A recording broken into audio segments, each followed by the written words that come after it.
ko po sinasadya! Pag hindi mo to narimedyohan, ha? Isasaksak ko to sa bunga mo! Tita, wag po! Tita, tama na po, tita! Bakit niyo po sinasaktan na naman yung kapatid ko, ha? Pwede ko ba tumigil ako kayo? Hindi ako titigil hanggat hindi niya natatanggal ang mantsa sa damit ko! Madali lang ho tanggalin yung mga mantsa. Pero yung mga pasahan ni Cherry, matatanggal niyo po ba? Sumasagot ka pang hayop ka, ha? Ha? Simula nang ampunin namin kayo ng asawa ko, wala naman kayong dinalang kabutihan dito ng kapatid mo kundi kabusiton.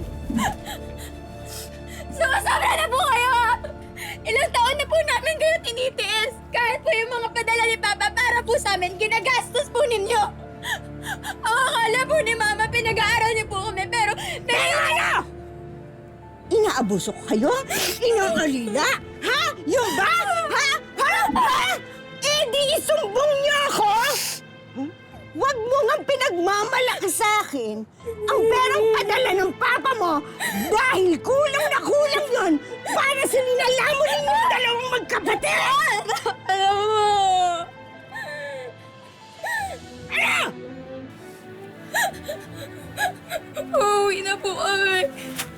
Aalis na po kami dito.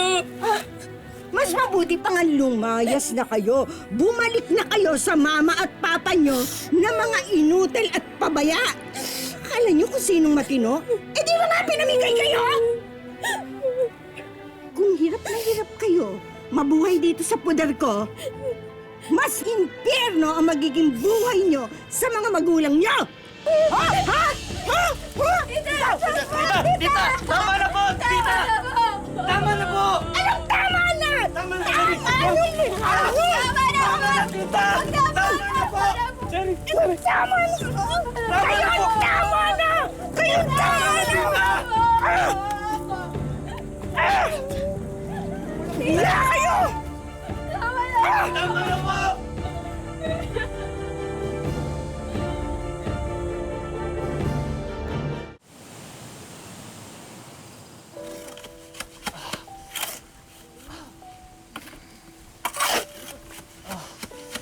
Ano yan?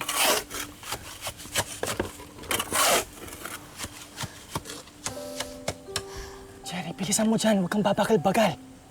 Baka makita tayo ni Foreman. Tanggalin pa niya tayo sa trabaho.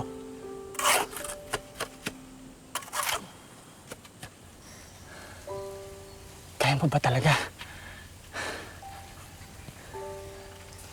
Kaya ko po, kuya. Kailangan po natin magtulungan para po may pambili tayo ng bigas. Kung di lang naging sakitin si Papa eh. Di sana hindi ka napasabak sa pagkukonstruksyon.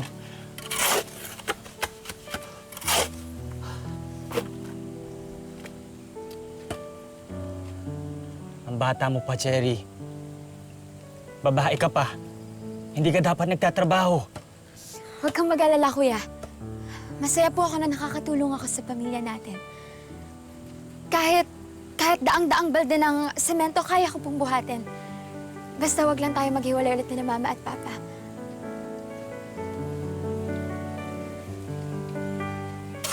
Ito, sige. Okay na ba to, kuya? Sige, dali mo na doon. Sa murang edad, sinikap ni Cherry na maibsan ng paghihirap ng kanilang pamilya. Pero kahit na anong gawin niya, Kain po. hindi ito sapat para makaahon sila sa buhay.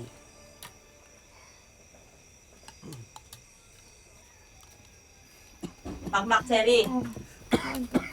Bakit kulang na naman ng 50 yung sweldo ninyo? Pinambili po kasi namin ng gamot po ni Papa. Binawasan nyo pa. Kakapranggot na nga lang. Hindi nga ito kakasya sa pambayad natin ng mga pinagkakautangan natin eh. Hindi niyo naman ako kailangan ibili ng gamot. Pwede naman ako maglaga ng oregano. Paano yan? Hindi ako sigurado kung mapapautang pa tayo ng tindahan dyan para sa mga iba nating pangangailangan dito sa bahay. Ma, 50 lang naman po yung nabawas. Di bali, ako na po makikiusap kay Ate Joan. Sa uli-uli, huwag nyo nang bawasan. Nahihirapan ako magpaliwanag sa mga pinagkakautangan natin eh. Palagi na lang kapos eh. Mapangako po, hindi na po mauulit. Mas sisipagan pa po namin ni Kuya para hindi na po kayo mahirapan. Pwede rin naman po kasi akong kumuha po ng labada kahit linggo. Kaya ko po. Pasensya na kayo, ha? Pagod na kasi ako sa buhay natin na ganito eh. Hanggang kailan ba tayo magdidildil ng asin? Hanggang kailan tayo kakain ng kamote? Salat na nga kami sa buhay ng pinanganak ng papa nyo eh. Ano, mamamatay kami? Mamamatay kami mahirap pa sa daga?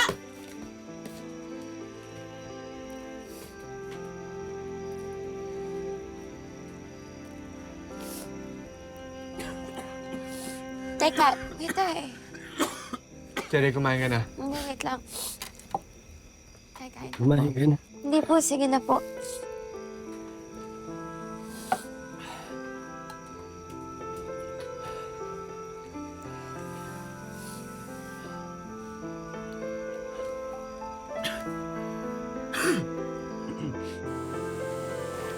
Uy, Adelfa.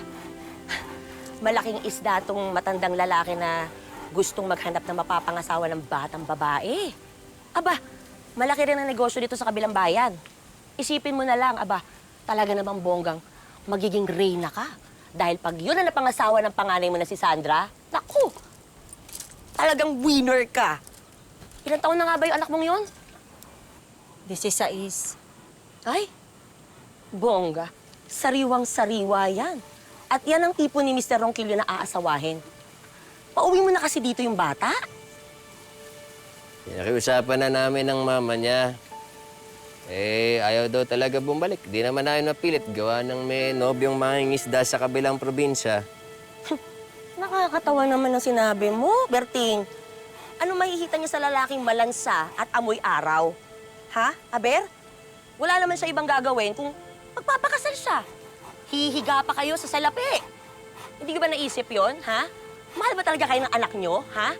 O di naman kaya ayaw ba niya na makatikim man lang kayo ng konting kaginhawaan sa buhay nyo? Ito po, sahod po namin ni Kuya. Kompleto po yan, hindi na po namin binawasan. Cherry, ilang taon ka na nga pala? 13 po. Ayos ah. Sige, ngingiti ka lang. Bibidyohan kita. Okay? Ate Gigi, pwede ko po bang mahawakan po yung cellphone niyo? Pangarap ko po kasi talaga magkaganyan eh. Talaga ba? Aba, magkakaroon ka rin ito, huwag kang mag-alala. At hindi lang ikaw. Ang papa mo, mama mo, kuya mo, at ate mo. Talaga po? Sa isang kondisyon. Gagandahan mo yung ngiti mo sa akin. Okay ba tayo doon? Sige Yan, ha? Gagandahan mo. Ngumiti ka. Yan. Sige pa. Yan, perfect. O ngayon, itaas mo yung damit mo. Itaas mo. Po? Itaas mo. Itaas mo. Itaas mo. Ate Gigi. Ipakita mo yung pusod mo. Ano ka ba? Itaas mo.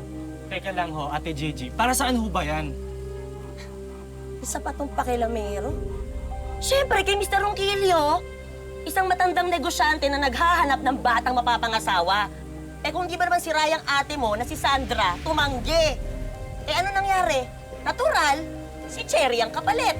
Makakaalis na ho kayo. Sige na ho, makakaalis na ho kayo. Teka lang. Cherry, tara na. Pumasok ka na sa loob. Teka lang, Kuya. Tara na. Nagbibiro lang naman po sa Ate Gigi. Di ba po, Ate Gigi? Basta, tara na, Cherry. Pasok na tayo sa loob. Tara na. Adelfa. Berting. Kayang-kaya kong ilako si Cherry kay Mr. Ronquillo.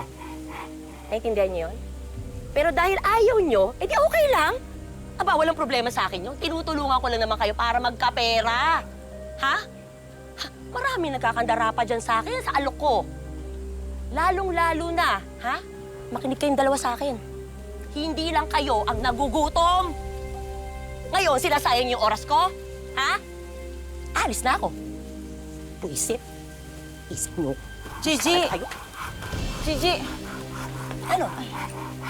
May sasabihin ka pa? Magkano?